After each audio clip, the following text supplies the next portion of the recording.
FightHype.com here with the one and only, as I was saying, or I was trying to say, are we down to just one word name now? Can we just refer to you as Guo?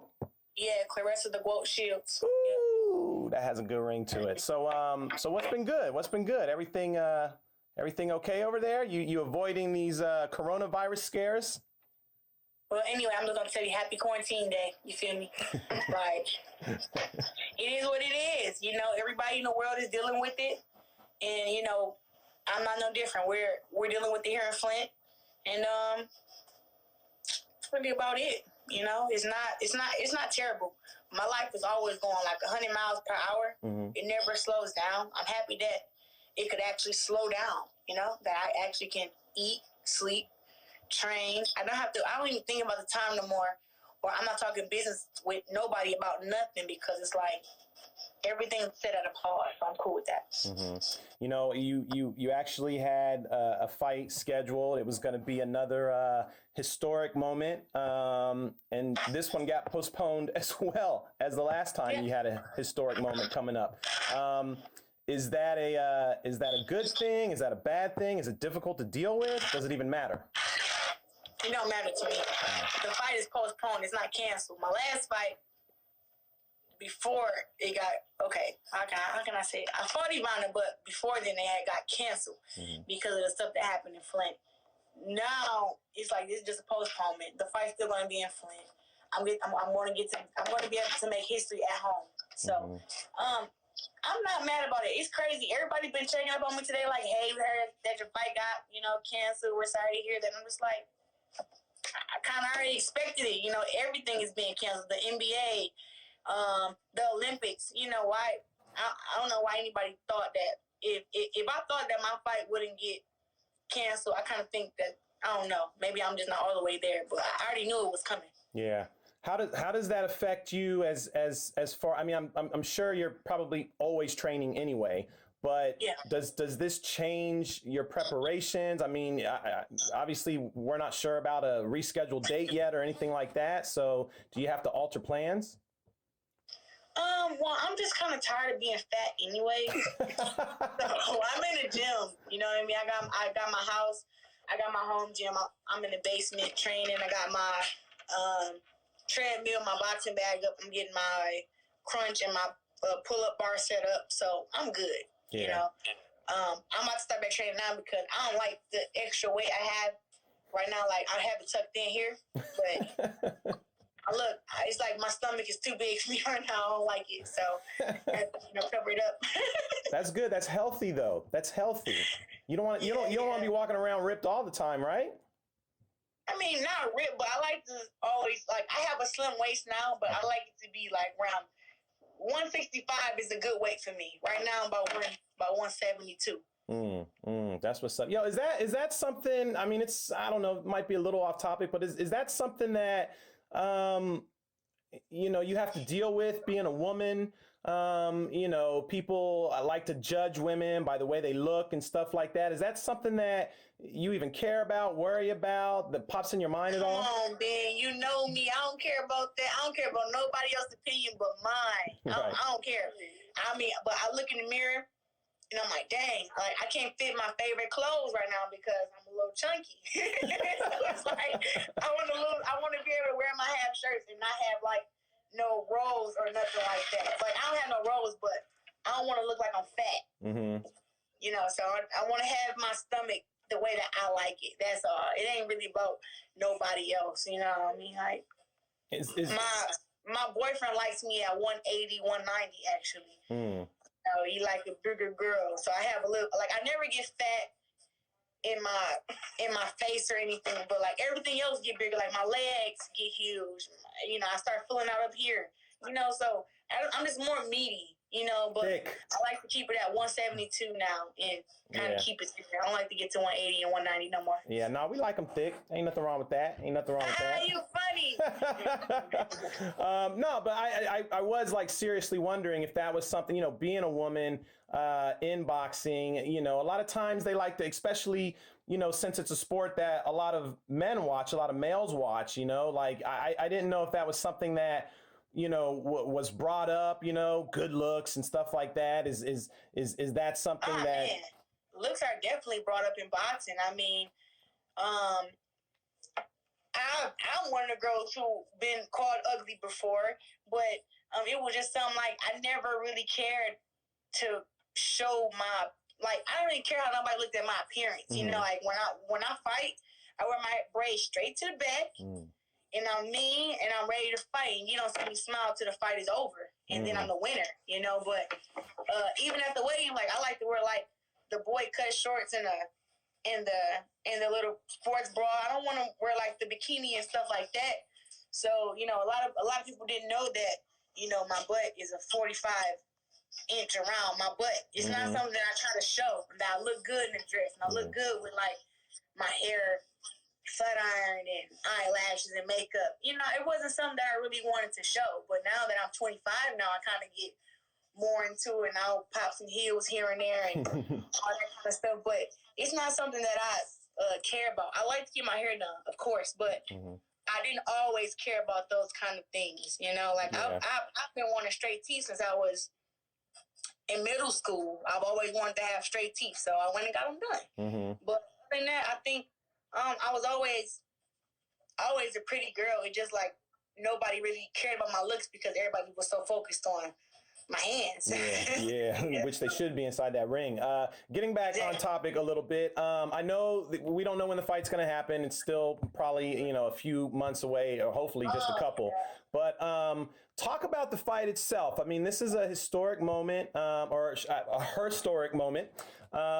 This is going to be unification in another division.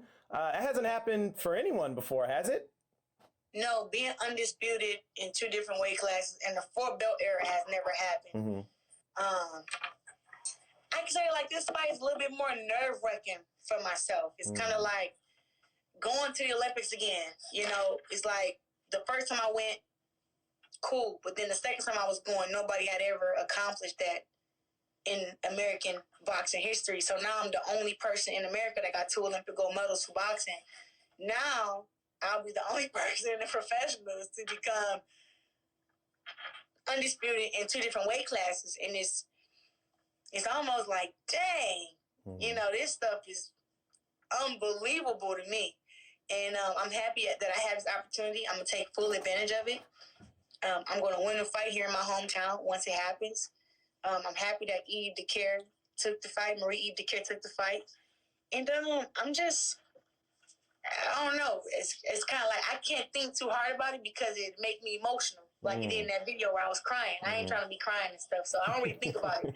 I just kind of just do it. Yeah. I just do it and then move on. But when I think about like what I'm really about to do, you know, it kind of makes me be like, oh, like hold up, you know, happy tears and stuff. So I don't try to think too hard about it. I just think about getting in the gym, training, accomplishing it, looking forward.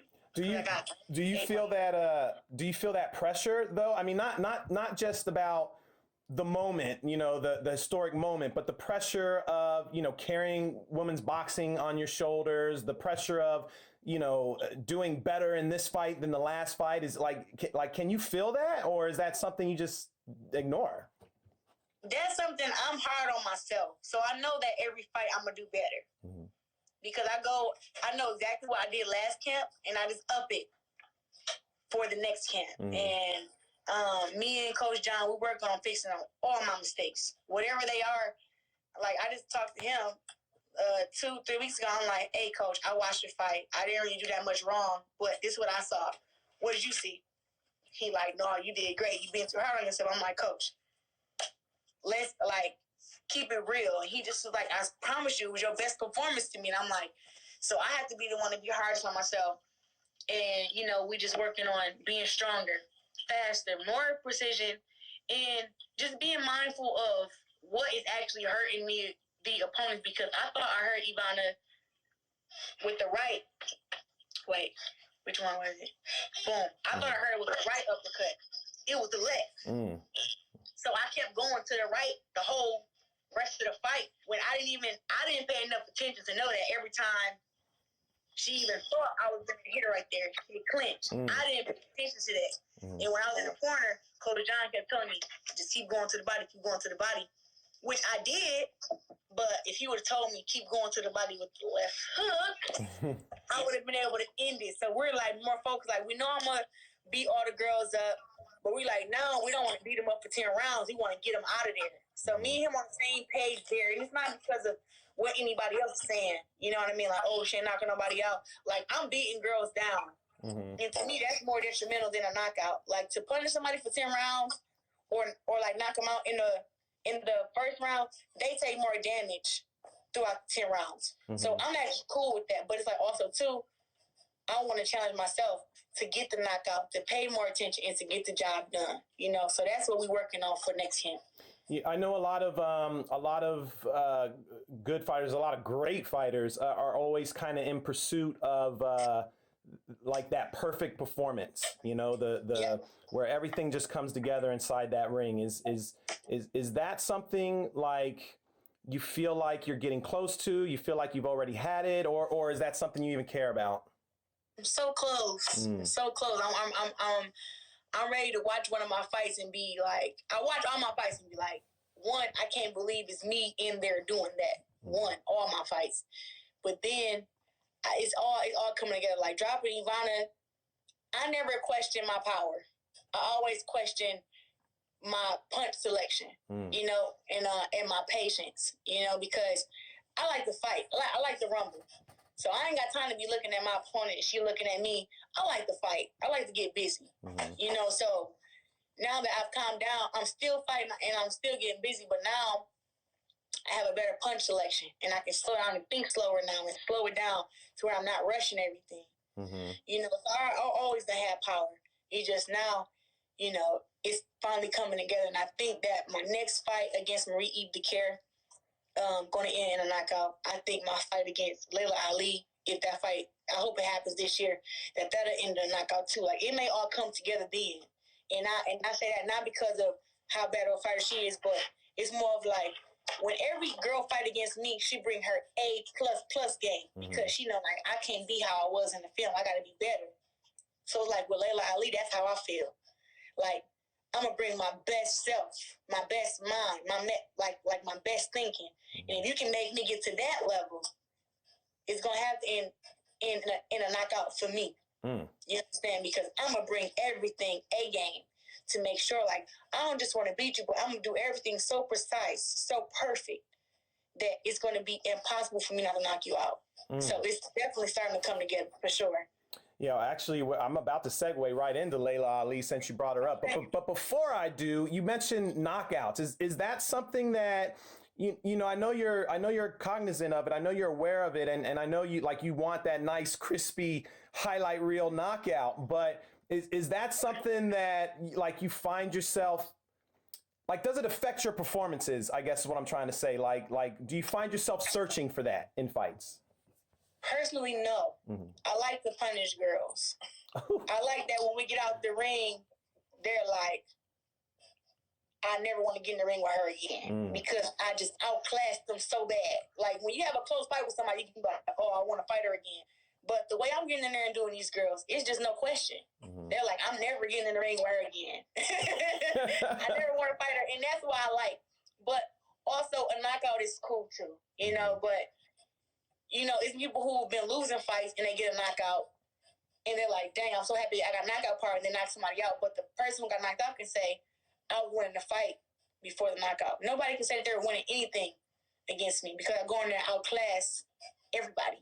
So I'm cool with that. But me challenging myself as a fighter, it's not even about power that knocks people out. You know what I mean? It's about precision, about patience. It's about learning your body and what you can and what you can't do. And I've always known that I have punching power. But girls brace up when they see me getting ready to punch them. Brace up, they're covering up. You don't get knockouts that way. You get knockouts if you and somebody fighting and you catch them surprisingly.